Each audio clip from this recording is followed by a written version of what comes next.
എല്ലാവർക്കും നമസ്കാരം. Frames and pixels കുറച്ചു നാളുകളായി സാഹിത്യത്തിനു വേണ്ടി എന്തെങ്കിലുമൊക്കെ സംഭാവനകൾ ചെയ്യണമെന്ന് ആഗ്രഹിക്കാൻ തുടങ്ങിയിട്ട്. ഭാഷയുടെയും സാഹിത്യത്തിൻ്റെയും വഴിയിലൂടെ ഒരു സഞ്ചാരം, അതാണ് എഴുത്തു വഴിയോരത്ത് എന്ന ഞങ്ങളുടെ ഈ പ്രോഗ്രാം കൊണ്ട് ഉദ്ദേശിക്കുന്നത്. ഭാഷയും സാഹിത്യവും മനുഷ്യനെ പരസ്പരം ഇണക്കുന്ന ഒന്നാണെന്ന് നമുക്കറിയാം. മാനവികതയെ ഊട്ടിയുറപ്പിക്കുന്ന സാഹിത്യത്തിൻ്റെ വഴികളിൽ സഞ്ചരിച്ച് മൺമറഞ്ഞു പോയവരെയും ഇന്ന് ജീവിച്ചിരിക്കുന്നവരെയും ഇനി വരാനിരിക്കുന്നവരെയും ഒക്കെ ഒരുപോലെ ആഹ്ലാദിപ്പിക്കുവാൻ വേണ്ടി ആദ്യമായി ഒരു സംരംഭം, ഞങ്ങളുടെ എഴുത്തുവഴിയോരത്ത്. ഈ പരിപാടി ഇന്നിവിടെ ഉദ്ഘാടനം ചെയ്യപ്പെടുമ്പോൾ ഞങ്ങളുടെ ഒപ്പമുള്ളത് മലയാളത്തിൻ്റെ ഏറ്റവും പ്രിയപ്പെട്ട എഴുത്തുകാരൻ ഡോക്ടർ ജോർജ് ഓണക്കൂറാണ്. സാർ നമസ്കാരം. നമസ്കാരം. സാറിനെ ഞാൻ ആർക്കും പരിചയപ്പെടുത്തേണ്ടതില്ല. എന്തുകൊണ്ട് എഴുത്തു വഴിയോരത്തിൻ്റെ ഈ ആദ്യത്തെ തിരിതെളിക്കുന്ന പ്രോഗ്രാം ഞങ്ങൾ പ്രിയപ്പെട്ട ഓണക്കൂർ സാറിനെ കൊണ്ട് തുടങ്ങുന്നു എന്ന് ചോദിച്ചാൽ, ഞങ്ങൾ തിരുവനന്തപുരത്തുകാർക്ക് സ്വകാര്യ അഹങ്കാരമാണ് ഡോക്ടർ ജോർജ് ഓണക്കൂർ. എല്ലാവരോടും ഹൃദ്യമായി പെരുമാറുന്ന, സാഹിത്യത്തിൻ്റെ വഴിയിൽ തൻ്റേതായ വ്യക്തിമുദ്ര പതിപ്പിച്ച ഡോക്ടർ ജോർജ് ഓണക്കൂർ, അദ്ദേഹത്തെ പോലുള്ള ഒരു വ്യക്തിക്കല്ലാതെ ആർക്കാണ് ഞങ്ങളുടെ എഴുത്തു വഴിയോരത്ത് ആദ്യത്തെ കാൽവയ്പ് പതിപ്പിക്കാനാവുക? ഞങ്ങളുടെ ഈ എളിയ സംരംഭത്തിന് എല്ലാവരും പൂർണ്ണമായ പിന്തുണ നൽകി ഞങ്ങളുടെ എഴുത്തു വഴിയോരത്തെ നിങ്ങളുടെ ഒപ്പം കൂട്ടണമെന്ന് മാത്രം ആത്മാർത്ഥമായി ഞങ്ങൾ നിങ്ങളോട് ആവശ്യപ്പെടുന്നു. ഇതൊരാവശ്യപ്പെടലല്ല, നിങ്ങളോടുള്ള സ്നേഹത്തോടു കൂടിയുള്ളൊരു അഭ്യർത്ഥനയാണ്. എല്ലാവരും ഒപ്പമുണ്ടാകണം. ഞങ്ങളുടെ സംരംഭം എഴുത്തു വഴിയോരത്ത്. ഫ്രെയിംസ് ആൻഡ് പിക്സൽസിൻ്റെ ഒരു പുതിയ പ്രോഗ്രാമിനെ കുറിച്ച് ഞാൻ പറഞ്ഞത് സാറ് കേട്ടല്ലോ. ഈ എഴുത്തു വഴിയോരത്ത് ഇത് നമ്മുടെ ഭാഷയെയും സാഹിത്യത്തെയും പ്രോത്സാഹിപ്പിക്കുന്നതിന് വേണ്ടി ഈ പഠിച്ചു തുടങ്ങുന്നവർ തൊട്ട് സാഹിത്യ കുതികുകൾ, അതുപോലെ തന്നെ IAS തയ്യാറെടുക്കുന്നവർ, ഇങ്ങനെയുള്ളവർക്ക് എല്ലാവർക്കും നമ്മുടെ ഭാഷയെയും സാഹിത്യത്തെയും മനസ്സിലാക്കുന്നതിന് വേണ്ടിയിട്ടുള്ളൊരു ചെറിയ സംരംഭമാണ് ഞങ്ങളുടെ ഈ ഉദ്യമം. അപ്പോൾ ഈ ഒരു ഉദ്യമത്തെ നമുക്ക് ഈ തിരിതെളിയിച്ച് എന്നില്ല, പക്ഷെ അത് അങ്ങയുടെ ആശീർവാദത്തോടു കൂടി ഞങ്ങൾക്ക് തുടങ്ങി തരണം. ഡോക്ടർ ഉദയകല തീർച്ചയായിട്ടും നമ്മുടെ അഭിമാനമായ അധ്യാപികയാണ്, എഴുത്തുകാരിയാണ്, പ്രഭാഷകയാണ്. എനിക്ക് തോന്നുന്നു തിരുവനന്തപുരത്ത് എനിക്ക് പരിചയമുള്ള അനേകം ആളുകളുണ്ട്. തീർച്ചയായിട്ടും ആ കൂട്ടത്തിൽ തെളിഞ്ഞു നിൽക്കുന്നൊരു മനസ്സും മുഖവും ഉള്ള വലിയൊരു വ്യക്തിത്വമായിട്ടാണ് ഞാൻ ഡോക്ടർ സി ഉദയകലയെ കാണുന്നത്. പ്രഗത്ഭയായ അധ്യാപികയാണ്, പ്രഭാഷകയാണ്, എഴുത്തുകാരിയാണ്, സഹൃദയായ ഒരു സാഹിത്യകാരി എന്നുള്ള നിലക്ക് ഏറെ ആദരം സമൂഹത്തിൽ നിന്ന് ആർജിച്ചിട്ടുള്ള ഒരു വ്യക്തിത്വം തീർച്ചയായും ഡോക്ടർ സി ഉദയകല. ഉദയ തുടങ്ങുന്നതെല്ലാം നന്നായി മംഗളമായി കലാശിക്കും എന്നുള്ളതിൽ എനിക്ക് യാതൊരു സംശയവുമില്ല. എന്നെ പിടിച്ച് ഈ വഴിയോരത്ത് നിർത്തി എന്നുള്ളതിൽ ഒരു ചെറിയൊരു ദുഃഖം എനിക്കുണ്ട്. വേണമെങ്കിൽ വഴിയിലൂടെ ഒപ്പം നടക്കാൻ തയ്യാറുള്ള ഒരാൾ എന്നുള്ള നിലക്ക് എനിക്ക് എഴുത്ത് വഴിയിലൂടെ സഞ്ചരിക്കാനാണ് ഇഷ്ടം.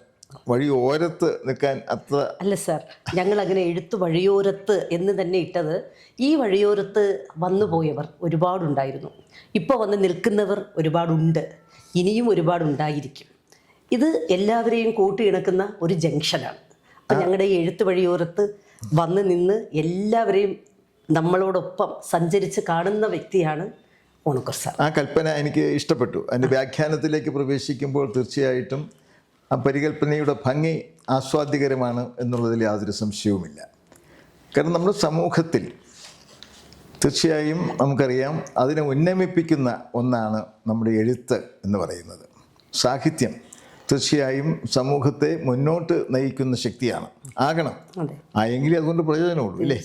നിശ്ചലമായി നിൽക്കുന്ന ഒന്നാണ്, അല്ലെങ്കിൽ ഒരു ജംഗ്ഷനിൽ, ഒരു കവലയിൽ സ്തംഭിച്ചു നിൽക്കുന്ന ഒന്നാണ് എഴുത്ത് എങ്കിൽ ആ എഴുത്തുകൊണ്ട് യാതൊരു പ്രയോജനമില്ല. തീർച്ചയായിട്ടും. അപ്പോൾ അത് പുരോഗമിച്ചുകൊണ്ടിരിക്കണം, മുൻപോട്ട് നീങ്ങണം, അല്ലേ? അപ്പോൾ ചലനാത്മകമാണ് എഴുത്തിനെ സംബന്ധിച്ചിടത്തോളം. അതിൻ്റെ ഏറ്റവും മനോഹരമായ, അതിൻ്റെ ഹൃദ്യമായ അവസ്ഥ എന്നുള്ളത് അത് മുന്നോട്ട് നമ്മെ നയിക്കുന്നു എന്നുള്ളതാണ്. സമൂഹത്തെ ഒരു കവലയിൽ സ്തംഭിച്ച് വഴിയറിയാതെ നിൽക്കുന്ന ആളുകളെ നേർവഴിക്ക് നയിക്കുക. നേർവഴി എന്ന് നമ്മൾ പറയുന്നത് ചിലപ്പോൾ സഞ്ചാരികൾക്ക് അതുപോലെ പ്രിയകരമാകണമെന്നില്ല. പക്ഷെ എന്നാലും ഉത്തമ ബോധ്യത്തോടു കൂടി സമൂഹത്തെ മുന്നോട്ട് നയിക്കാൻ എന്ന് പറയുമ്പോൾ അറിയാലോ, നമ്മുടെ ആളുകൾക്ക് അതിനെ വേറെ തരത്തിൽ വ്യാഖ്യാനിക്കാം. സമൂഹത്തെ മുന്നോട്ട് നയിക്കുക എന്നുള്ളതാണോ എഴുത്തുകാരൻ്റെ ചുമതല? എഴുത്തുകാരൻ അങ്ങനെ വല്ല ചുമതലയുണ്ടോ? എഴുതിയാൽ പോരെ എന്ന് ചോദിക്കുന്ന ആളുണ്ട്. നമ്മൾ എനിക്ക് തോന്നുന്ന ഹൃദയം വ്യക്തിപരമായിട്ട് ഞാനും നമ്മളൊക്കെ ഉൾക്കൊള്ളുന്ന ഒരു പുരോഗമന പക്ഷത്ത് നിൽക്കുന്ന എഴുത്തുകാരെ സംബന്ധിച്ചിടത്തോളം ഒരു സ്റ്റാറ്റിക് ആയ സ്തംഭിച്ചു നിൽക്കുന്ന ഒന്നല്ല നമ്മുടെ എഴുത്ത് എന്ന് പറയുന്നത്. മറിച്ച് അത് ചലനാത്മകമാണ്, അത് പുരോഗമനാത്മകമാണ്. അത് നാം മുന്നോട്ട് നീങ്ങുന്നു, ഒപ്പം സമൂഹത്തെയും നമ്മുടെ ഒപ്പം മുന്നോട്ട് നീക്കാൻ കരുത്തുള്ളത് ആയിരിക്കണം എന്നുള്ളതിൽ യാതൊരു സന്ദേഹവുമില്ല. അപ്പോൾ എഴുത്ത് വളരെ സ്വാഭാവികമായി നമ്മുടെ എഴുത്ത് മുന്നോട്ടാണ്, നമ്മുടെ സമൂഹത്തെയും മുന്നോട്ട് നയിക്കുന്നതിന് ശക്തമാണ് നമ്മുടെ എഴുത്ത്. വരുമ്പോഴാണ് ആ എഴുത്ത് കാലത്തിന് ഇണങ്ങുന്നതാകുന്നത്, പ്രസക്തം ആയി തീരുന്നത്, അല്ലേ? അപ്പോൾ നമ്മുടെ വഴി പുരോഗമനത്തിൻ്റെ വഴിയാണ്, മുന്നോട്ട് നയിക്കുന്ന വഴിയാണ്. ആ വഴിയിൽ ഒറ്റയ്ക്ക് നടക്കാൻ എഴുത്തുകാരൻ പലപ്പോഴും ഒറ്റയ്ക്കാണ് നടക്കുന്നത് എന്നുള്ളത് അംഗീകരിച്ചുകൊണ്ട് തന്നെ ഞാൻ പറയുകയാണ്. ഒറ്റയ്ക്ക് നടക്കണമെന്ന് നമുക്ക് നിർബന്ധമൊന്നുമില്ല. ഒറ്റപ്പെട്ട് നീങ്ങുന്നതിൻ്റെ ഒരു കരുത്തുണ്ട് നമുക്ക്, ഇല്ലേ? ഒറ്റയ്ക്ക് നീങ്ങുന്നതിൻ്റെ ഒരു കരുത്തുണ്ട് എഴുത്തുകാരന്. പക്ഷെ അതോടൊപ്പം സമൂഹത്തിൽ സമാന ഹൃദയരെ ഒപ്പം ചേർത്ത് മുന്നോട്ട് കൊണ്ടുപോവുക എന്നുള്ളതും നമ്മുടെ ലക്ഷ്യമാണ്, അല്ലേ? എനിക്ക് തോന്നുന്നു ഇവിടെ നമ്മൾ വേറൊരു കാര്യം കൂടെ ഉണ്ട്. കാര്യം ഞങ്ങൾ ഈ എഴുത്ത് വഴിയോരത്ത് എന്ന ഈ പേരിട്ടപ്പോൾ നമ്മൾ നമ്മുടെ ഈ എല്ലാ സാഹിത്യ ചരിത്രങ്ങളും ഒരുവിധപ്പെട്ട എല്ലാം നമ്മൾ പരിശോധിച്ച് നോക്കുമ്പോഴേ അതിൽ കണ്ടിട്ടില്ലാത്തവർ കാണാത്തവർ ഉണ്ട്. ശരിക്കും പണ്ട് വരേണ്യവർഗത്തിൻ്റേത് മാത്രമായിരുന്നു സാഹിത്യം എന്ന് പറഞ്ഞപ്പോൾ പല എഴുത്തുകാരെയും കാണാതെ പോയിട്ടുണ്ട്, പലരെയും നമ്മൾ കണ്ടിട്ടില്ല. അക്കൂട്ടത്തിൽ ദലിത് എഴുത്തുകാരുണ്ട്, ചില സ്ത്രീ എഴുത്തുകാരുണ്ട്. ഞങ്ങളുടെ ഈ എഴുത്ത് വഴിയോരത്ത് ഞങ്ങൾക്ക് എല്ലാവരെയും കാണണം. ഇതാണ് നമ്മുടെ ഒരു ഉദ്ദേശം. കാര്യം ഇവിടെ അദൃശ്യരാകുന്നവരില്ല, അസ്പൃശ്യരായവരുമില്ല. എല്ലാവരും ഈ എഴുത്ത് വഴിയോരത്ത് വന്ന് പരസ്പരം കണ്ടുമുട്ടി മാത്രം പോകണമെന്നാണ്. അപ്പോൾ ഇതൊരു യാത്ര തന്നെയാണ്. ഡോക്ടർ ഉദയകല എന്നെ പിടിച്ചിവിടെ നിർത്തിയത് നന്നായി എന്ന് എനിക്ക് തോന്നുന്നുണ്ട്. കാരണം ഇതിനൊരു പരിപ്രേക്ഷ്യം ഉണ്ടല്ലോ. കാരണം ഞാൻ ഗ്രാമത്തിൽ ജനിച്ചവനാണ്, ഒരു ഗ്രാമത്തിൻ്റെ കുട്ടിയാണ് ഞാൻ. എനിക്ക് തിരിഞ്ഞു നോക്കുമ്പോൾ എന്തോ ഉള്ളത്, കുറേ നെൽപ്പാടങ്ങളുണ്ട്, ഒഴുകുന്ന പുഴയുണ്ട്, അതിൻ്റെ തീരത്ത് നിൽക്കുന്ന കുറേ മരങ്ങളുണ്ട്, തെങ്ങും കമുകും ഒക്കെ ഉണ്ട്, കുറേ മരങ്ങളും അതിനിടയിൽ ഒറ്റപ്പെട്ട് സഞ്ചരിക്കുന്ന മനുഷ്യരും പ്രകൃതിയുടെ ഭംഗിയും ഒക്കെ അല്ലാതെ എൻ്റെ ഗ്രാമത്തിൻ്റെ സമ്പത്ത് എന്ന് പറയാൻ കാര്യമായിട്ടൊന്നും ഉണ്ടായിരുന്നില്ല. ആകെപ്പാടെ ഉണ്ടായിരുന്ന ഒരു പൊതുസ്ഥാപനം, ഒരു പ്രൈമറി സ്കൂളും ഒരു പബ്ലിക് ലൈബ്രറിയും മാത്രമായിരുന്നു എൻ്റെ കുട്ടിക്കാലത്ത്. ഞാൻ ഓർമ്മയിൽ നിന്ന് എടുത്തു പറയാം, എൻ്റെ ഗ്രാമം, ആ ഗ്രാമത്തിൻ്റെ ചെറു കരകൾക്ക് ഇടയിൽ ഒരു പ്രൈമറി സ്കൂൾ, പിന്നെ ഒരു പബ്ലിക് ലൈബ്രറി, ഒരു പൊതുജനങ്ങൾക്ക് വന്നിരുന്ന് വായിക്കാവുന്ന ഒരു വായനശാല, ഇത്രയും ഉണ്ടായിരുന്നത് ഞാൻ ഓർക്കുക. പിന്നെ കുറേ നെൽപ്പാടങ്ങളുണ്ട്. അവിടെ കാളകളെയും കൊണ്ട് ഉഴവിന് പോകുന്ന കൃഷിക്കാർ, അവിടെ കതിർകറ്റകൾ ചുമന്നുകൊണ്ട് പോകുന്ന പെൺകിടാങ്ങൾ, പിന്നെ മനോഹരമായ താളത്തിൽ ചവിട്ടി പുഴയിൽ നിന്ന് ചക്രം ചവിട്ടി കരഭൂമിയിലേക്ക് വെള്ളം കയറ്റുന്ന കർഷക ദമ്പതിമാർ, ഇതൊക്കെ ഉണ്ടായിരുന്നത്. ആ കൂടെ നിന്ന് എനിക്ക് തോന്നുന്ന അധികം പേരൊന്നും പ്രൈമറി ക്ലാസ് വിട്ട് അപ്പുറത്തേക്ക് പഠിച്ചിട്ടില്ല. എൻ്റെ ഒരു പഴയ തലമുറ എന്ന് പറയുമ്പോൾ ഹൈസ്കൂളിലേക്ക് കയറിയവർ ചുരുക്കം. ഓക്കെ, അതിനപ്പുറത്തേക്ക് പോയവർ വളരെ വളരെ ചുരുക്കമാണ്. അവിടെ ഒരു കോളേജിലെ ബിരുദ പഠനം കഴിഞ്ഞിട്ട് പിന്നെയും മുമ്പോട്ട് പോകാൻ ശ്രമിച്ച ആദ്യത്തെ വ്യക്തി ഞാനാണ്. എൻ്റെ ഗ്രാമത്തിലെ ആദ്യത്തെ എംഎക്കാരൻ എന്ന ഒരു ബഹുമതി എനിക്കുണ്ട് കേട്ടോ. ഒരു അംഗീകാരം, ബഹുമതി എന്ന് ഞാൻ പറഞ്ഞില്ല, ഒരു അംഗീകാരം എനിക്കുണ്ട് എന്നുള്ളത് ഞാൻ ഓർക്കുന്നു. അപ്പോൾ അതൊരു സന്തോഷകരമായ അനുഭവമായിരുന്നു തീർച്ചയായിട്ടും. അതുകൊണ്ട് എനിക്കൊരു സ്വീകരണമൊക്കെ തന്നിട്ടുണ്ട്. ഞാൻ MA പാസ്സായപ്പോൾ എനിക്ക് നാട്ടുകാരെല്ലാം കൂടെ ചേർന്നിട്ടൊരു സ്വീകരണമൊക്കെ തന്ന് എന്നെ ആദരിച്ചത് അല്ലെങ്കിൽ സ്നേഹിച്ചത് എന്ന് പറയുന്നതാണ് എനിക്കിഷ്ടം, ഞാൻ ഓർക്കുന്നുണ്ട്. പിന്നെ ഒരു വലിയൊരു മഹത്വം ആ ഗ്രാമത്തിനുണ്ടായിരുന്നത് എന്ന് തിരിഞ്ഞെന്ന് ആലോചിക്കുമ്പോൾ അഭിമാനത്തോടു കൂടി ചൂണ്ടിക്കാണിക്കുക. എല്ലാ ഗ്രാമങ്ങൾക്കുണ്ട് കേട്ടോ. ഒട്ടുമിക്ക ഗ്രാമാന്തരീക്ഷത്തിൻ്റെയും കഥയാണ് ഞാൻ പറയുന്നത്. തീർച്ചയായിട്ടും ഞാൻ എൻ്റെ കഥ മാത്രം പറയുകയല്ല. ഒരു പൊതു സ്വഭാവം എന്ത് എന്ന് ചോദിച്ചാൽ പലപ്പോഴും പഴയ വീടുകളുണ്ട്, തറവാടുകളുണ്ട്. എൻ്റെ ഗ്രാമത്തിലാണെങ്കിൽ ഒരു ഇല്ലമാണ് ഉണ്ടായിരുന്നത്. ഞാൻ ഇല്ലം എന്ന പേരിൽ ഒരു നോവൽ എഴുതിയിട്ടുണ്ട്. എൻ്റെ ഒരു ഗ്രാമത്തിൻ്റെ ഹൃദയത്തിൽ നിൽക്കുന്ന ഒരു ഇല്ലം. അവിടെ ഒരു അമ്മ കുറേ കുട്ടികളെ നൃത്തം പഠിപ്പിക്കുന്നു, ഡാൻസ് പഠിപ്പിക്കുന്നു. അപ്പോൾ അമ്മയുടെ ചുറ്റും കുറേ പെൺകിടാങ്ങൾ ഇങ്ങനെ കൂടി നൃത്തം ചെയ്യുന്ന സായാഹ്നങ്ങളാണ് ഞാൻ കണ്ടിട്ടുള്ളത്. പിന്നെ അവിടെ ഒരു നമ്പ്യാർ മാഷുണ്ട്. ആ മാഷ് ഞങ്ങൾ ആൺപിള്ളേരെല്ലാം വിളിച്ചിരുത്തി സംസ്കൃതം പഠിപ്പിക്കും. ഇല്ലത്തെ കുട്ടികളെയും എന്നെയും അവിടുത്തെ കർഷക ബാലന്മാരെയും പണിയാളുകളുടെ മക്കളെയും എല്ലാം ഒരുമിച്ച് ഇരുത്തി പഠിപ്പിച്ചു. ഞാൻ പറഞ്ഞതിൻ്റെ അർത്ഥം മനസ്സിലായല്ലോ. അവിടെ ജാതിഭേദം മതദ്വേഷം ഏതുമില്ലാതെ സർവരും സോദരത്വേന വാഴുന്ന മാതൃകാസ്ഥാനമെന്ന് സാക്ഷാൽ ഗുരുദേവൻ പറഞ്ഞത് എൻ്റെ ഗ്രാമത്തെ സംബന്ധിച്ച് പ്രസക്തമായിരുന്നു. അതുപോലെ ഒരു ഗുരു ഞാൻ പറയട്ടെ, 8-ാം നൂറ്റാണ്ടിലും എൻ്റെ ഗ്രാമത്തിലുണ്ടായിരുന്നു. സാക്ഷാൽ ശങ്കരാചാര്യരുടെ അമ്മാത്ത് എൻ്റെ ഗ്രാമത്തിലാണ്. സാക്ഷാൽ ശ്രീ ശങ്കരൻ്റെ അമ്മാത്ത് എൻ്റെ ഗ്രാമത്തിലാണ്. മേൽപ്പാഴൂർ ഇല്ലം, അവിടെയാണ് ശങ്കരൻ്റെ അമ്മയായ ആര്യാമ്പയുടെ ഭവനം. അതാണ് ശങ്കരനാണ് ലോകത്തോടൊരു മഹാമന്ത്രം പറഞ്ഞത്. എന്താണ്? നമ്മളെല്ലാ ഹൃദയത്തിലുണ്ട് അദ്വൈതം. അദ്വൈതം എന്ന് പറയുകയാണ്. എന്താ അദ്വൈതം? രണ്ടല്ല പിന്നെന്താണ്? ഒന്നാണ്. എല്ലാവരും ഒന്നാണ്. നിറം എന്തായാലും, വേഷം എന്തായാലും, അല്ലെങ്കിൽ ആചാരക്രമങ്ങൾ എന്തു തന്നെയായാലും, ഭക്ഷണ രീതികൾ എങ്ങനെയായാലും എല്ലാവരും ഒന്നാണ്. അല്ല, ഇത് തന്നെയല്ലേ സാറേ വൈക്കം മുഹമ്മദ് ബഷീർ ഒന്നും ഇമ്മണി വലിയ ഒന്ന് എന്ന് മജീദിനെ കൊണ്ട് പറയിപ്പിച്ചു. അത് അവന് കണക്കറിയാൻ വയ്യാത്തതുകൊണ്ടല്ല. വാസ്തവത്തിൽ നമ്മൾ പഠിച്ചു വെച്ചേക്കുന്നത് വൈക്കം മുഹമ്മദ് ബഷീറിന്റെ വീടും വലിയ ദൂരെയല്ല, തലയോലപ്പറമ്പ് എന്ന് പറയുന്നത്. ബഷീർ ബാല്യകാല സഖിയിൽ മജീദിനെ കൊണ്ട് പറയിപ്പിച്ചു. ഒന്നും എത്രയാണ്? ഇമ്മണി വലിയ ഒന്ന് എന്ന് പറഞ്ഞു. അപ്പോൾ സുഹറ വാപത്ത് ചിരിച്ചു, കൂട്ടുകാരി. എല്ലാവരും ചിരിച്ചു, എന്നെ മണ്ടൻ. അതല്ല, നമ്മുടെ സമൂഹം അങ്ങനെയാണ് ഇപ്പോഴും, അതാണ് വിചാരിച്ചു വെച്ചിരിക്കുന്നത്. പക്ഷേ ഒന്നും ചേർന്നാൽ ഉമ്മണി വലിയ ഒന്ന് ബഷീർ മജീദിനെ കൊണ്ട് പറയിക്കുകയാണ്. അതാണ് അദ്വൈത ദർശനത്തിന്റെ അത്ഭുതമാണ് വാസ്തവത്തിൽ. ഇതൊരു അത്ഭുതമാണ്. അതുപോലെ പ്രണയിക്കാൻ ശമ്പളം ചോദിക്കുന്ന ഒരു കഥാപാത്രത്തെ സൃഷ്ടിച്ചതും ബഷീർ തന്നെയാണ്. പ്രേമലേഖനം എന്നുള്ള നോവലില് പിന്നെ കേശവൻ നായർ സാറാമ്മയ്ക്ക് ശമ്പളം കൊടുക്കണമെന്നാണ്. അതിന് സാറാമ്മ കേശവൻ നായരെ പ്രണയിക്കുന്നത്. അപ്പൊ കേശവൻ നായരും സാറാമ്മയും പ്രണയിക്കുകയാണ്. എഴുതിയത് വൈക്കം മുഹമ്മദ് ബഷീർ. അതിൻ്റെയൊക്കെ ഒരു അന്വയം എന്ന് പറയുന്നത് ഒരു കാലത്തിൻ്റെ ഓർമ്മകളിൽ അങ്ങനെ നിറഞ്ഞു നിൽക്കുക ചെയ്യും, അല്ലേ? ആണല്ലോ. തീർച്ചയായിട്ടും ഇതൊക്കെ ഒരു കാലമാണ്, ഒരു കാലത്തിൻ്റെ ഹൃസ്പന്ദനങ്ങളാണ്. മനഃപൂർവ്വം ഒന്നും എഴുതിയതല്ല. സാറാമ്മയും കേശവൻ നായരും പ്രണയിക്കുന്ന കഥ എഴുതിയത് വൈക്കം മുഹമ്മദ് ബഷീർ ആയത് യാദൃശ്ചികമല്ല. പക്ഷേ അത് ബോധപൂർവം ചെയ്ത ഒന്നാണെന്ന് നമുക്ക് നോവൽ വായിക്കുമ്പോൾ തോന്നുകയും ഇല്ല എന്നുള്ളതാണ്. പക്ഷെ ഇന്നത്തെ കാലത്തായിരുന്നെങ്കിൽ എന്തെല്ലാം വിമർശനങ്ങൾക്ക്, എന്തെല്ലാം പ്രത്യാഘാതങ്ങൾക്കെല്ലാം ആ ഒരു ചെറുകഥ വിധേയമായിട്ട് വന്നത്. വല്ലാത്തൊരു കാലത്താണ് നമ്മൾ ജീവിക്കുന്നത്. സാറ് നേരത്തെ പറഞ്ഞില്ലേ, നമ്മുടെ എഴുത്തിന് ആവശ്യമായ അല്ലെങ്കിൽ അതിന് ജൈവികമായി മാറുന്ന ഒരുപാട് ഘടകങ്ങളാണ് ഈ ഗ്രാമവും പുഴയും എല്ലാം.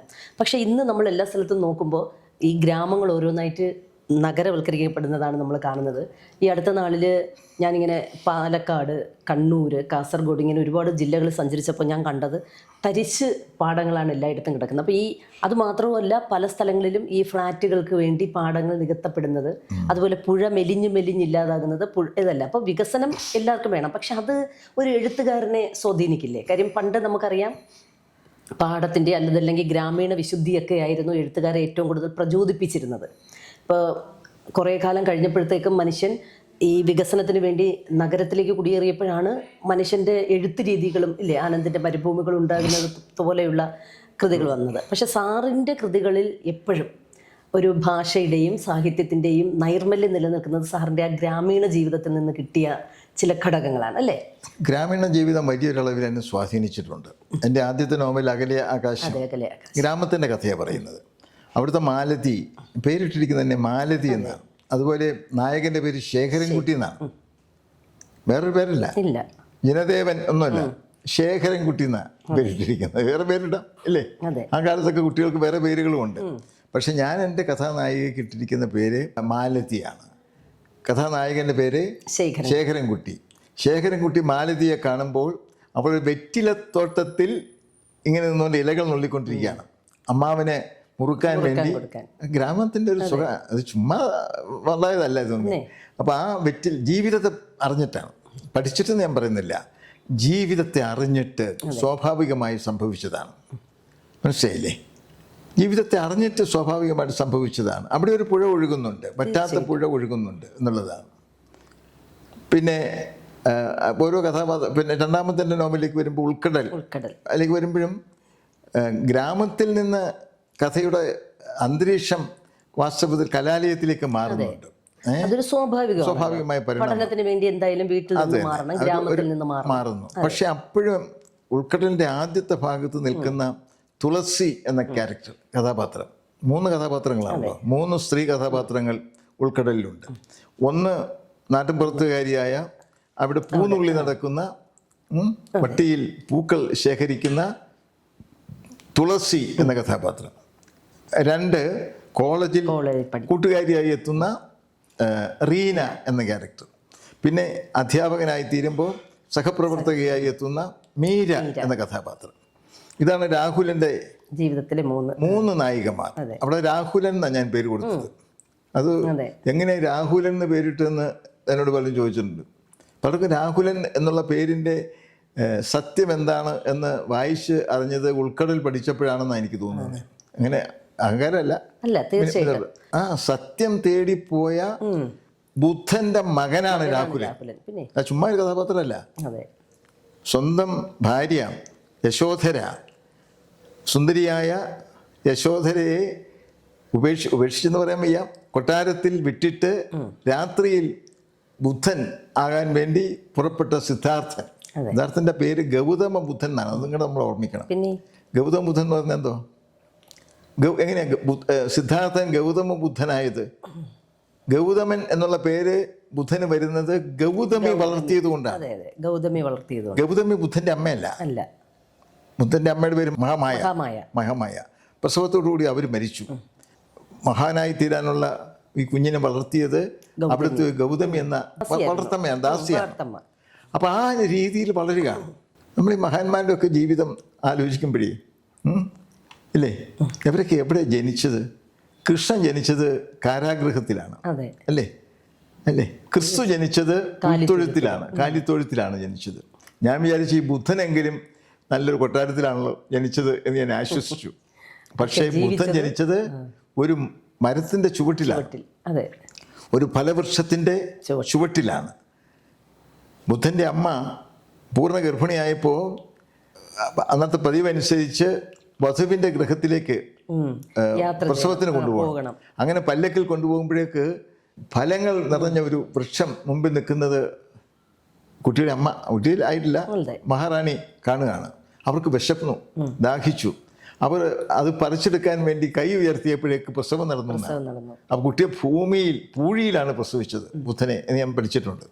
അപ്പം മഹാത്മാക്കളുടെ ഒക്കെ ജനനം എന്ന് പറയുന്നത് വളരെ എളിമയോടുകൂടി താഴ്ന്ന തലങ്ങളിൽ ആണ് സംഭവിക്കുന്നത് എന്നുള്ളത് നമ്മൾ മനസ്സിലാക്കാൻ വേണ്ടി ഞാനിത് സൂചിപ്പിച്ചത്. അത് മാത്രമല്ല, അതുകൊണ്ടാണ് അവർക്ക് അത്തരം കാഴ്ചപ്പാടോടുകൂടി എളിമയുള്ള മനുഷ്യരുടെ കൂടെ സഹവസിക്കാനും കഴിഞ്ഞത്. പ്രിയപ്പെട്ട ഉദയകല ടീച്ചർ എന്നൊക്കെ ഞാൻ പറയാൻ പാടില്ല, പ്രിയപ്പെട്ട ഉദയോട് സംസാരിച്ചിരിക്കുമ്പോഴത്തേക്കുള്ളൊരു സന്തോഷം എന്ന് പറയുന്നത്, നമ്മളൊക്കെ ജീവിതത്തിൻ്റെ താഴെ തലങ്ങളിൽ സാധാരണ മനുഷ്യ ഹൃദയങ്ങളിൽ ജീവിതം തേടുന്ന ആളുകളാണ്. തീർച്ചയായിട്ടും. അല്ല, ജീവിതം എന്ന് പറയുന്നത് ഒരു യാന്ത്രികമായ എന്തോ ഒന്നാണ് എന്ന് വെച്ചിട്ട് അത് ആവിഷ്കരിക്കാൻ, അതിൻ്റെ സത്യം ആവിഷ്കരിക്കാൻ വേണ്ടി യാന്ത്രികമായ കഥാപാത്രങ്ങളെ ഉണ്ടാക്കുകയല്ല നമ്മൾ ചെയ്യുന്നത്. അല്ല, നമുക്കൊരു സത്യമുണ്ട്, ഒരു തത്വമുണ്ട്. ആ തത്വം ഉൾക്കൊള്ളുന്ന വ്യക്തികളെ അല്ലെങ്കിൽ മനുഷ്യരെ കണ്ടെത്തിയിട്ട് ആ മനുഷ്യ കഥകളാണ് നമ്മൾ പറയാൻ ശ്രമിക്കുന്നത് അല്ലേ? അതുകൊണ്ടാണ് കവികൾ മനുഷ്യകഥാനുഗായികൾ എന്ന് പറയുന്നതിൻ്റെ അർത്ഥം അവിടെയാണ് പൂർണ്ണമാകുന്നത് എന്നെനിക്ക് തോന്നുന്നു. വഴിയിലൂടെ നടന്നു പോകുന്നവരൊന്നും വെറും മനുഷ്യരല്ല, അവർ കഥകൾ തേടുന്നു, മനുഷ്യകഥാനുഗായികളാണ് അവർ. മനുഷ്യകഥകൾ തേടി ഇങ്ങനെ നടക്കുകയാണ്. അപ്പോഴാണ് വഴിയോരത്ത് നിന്നുകൊണ്ട് പിന്നെ നമ്മളിങ്ങനെ നമ്മളിങ്ങനെ ഓരോരുത്തരെ അവർ കണ്ടുകൊണ്ടിരിക്കുന്നതെന്ന് അർത്ഥം. ഓക്കെ, നല്ല പേരല്ലേ സാർ ഞങ്ങളുടെ എനിക്ക് എഴുത്ത് ഇഷ്ടപ്പെട്ടു, വഴിയോരത്ത്? ഇഷ്ടപ്പെട്ടു. സാർ ഒന്ന് പ്രകാശനം ചെയ്ത് ആ